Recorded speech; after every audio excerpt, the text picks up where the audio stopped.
На другата линија е Костадиновски, градоначалник на Струмица и до вчерачен најтесниот круг на соработници на лидерот и на СДСМ Зоран Заев. Костадиновски, прво лично... Костадинов, да. Извинете, прво лично, дали ве оптоварува на оден начин со оглед на близината најавената оставка на Зоран Заев? И како вие гледате на тоа? Секако дека председателот Зоран Заев направи потек кој што на политичката сцена во овие 31 година го немаме видено. Тоа е негов личен чин и јас апсолутно го поддржувам во секоја негова постапка и секако дека тој стои зад секој негов кажан и даден збор пред граѓаните. Верувам дека секоја таква криза е нова можност и верувам во тоа и апсолутно го поддржувам секоја негова постапка.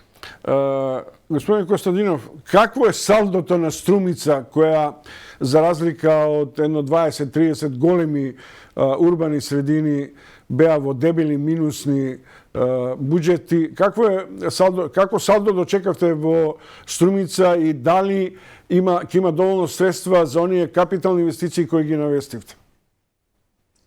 Секако Чомовски, општина Струмица и континуитетот на добрите практики и политики во општина Струмица, почнувајќи од 2005 година, кога честа да ја води општина Струмица имаше господинот Зоран Заев, продолжувајќи ја тој континуитет на добри практики од страна на Коста Јаневски, еве сега кога јас го превземам водството во општина Струмица, би сакал да кажам дека можеби финансиски сме една од најстабилните општини со нула кредити и со нула обврски кон добавувачи или кон изведувачи во рамки на општината.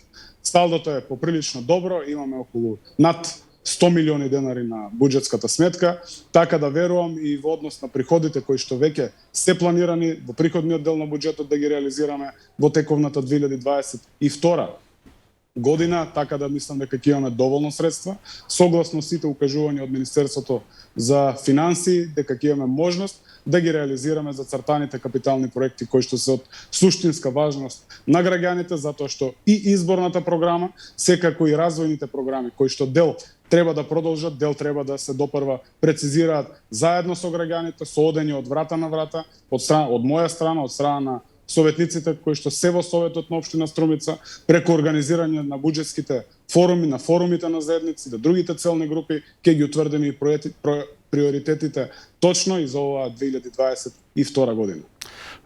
Костадинов, пред малку Давидко се го прашав дали може да има на одреден начин мало ситно за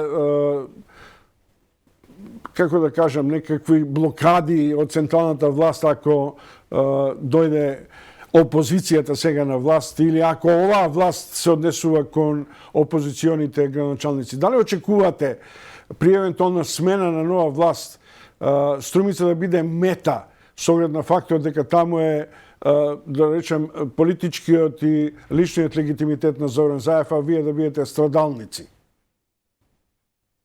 Не очекувам да бидеме страдалници. Општина Струмица е силна општина. Општина Струмица 11 години му паркосеше и беше град на отпорот, град од кој што тргна борбата со режимската ВМРО ДПМН и го струши режимот на ВМРО ДПМН и при сите тие 11 години навистина реализиравме бројни капитални проекти, секако поддршката од централната власт и таа симбиоза помеѓу локалната и централната власт мора да постои за реализација и на оние капитални проекти кои што општината е практично во невозможност да ги реализира без поддршка од централниот буџет.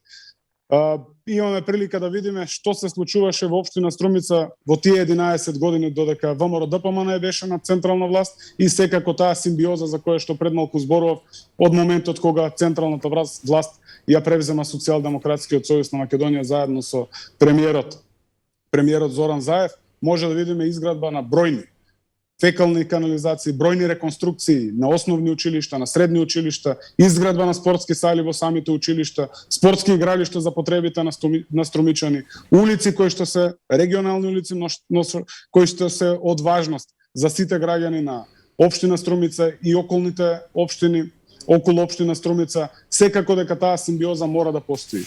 Општината, како општина, секако дека треба да генерира со бројни проекти, секогаш се добредојдени изворите од страна, дали е тоа Светска банка, дали е тоа Европската банка за обнова и развој, дали се тоа средства од централниот буџет, од ресорните министерства, зависност од проектот. Наша обврска е да спремаме што е можно повеќе проекти и истите проекти да ги аплицираме. Благодарам, господине Костадинов.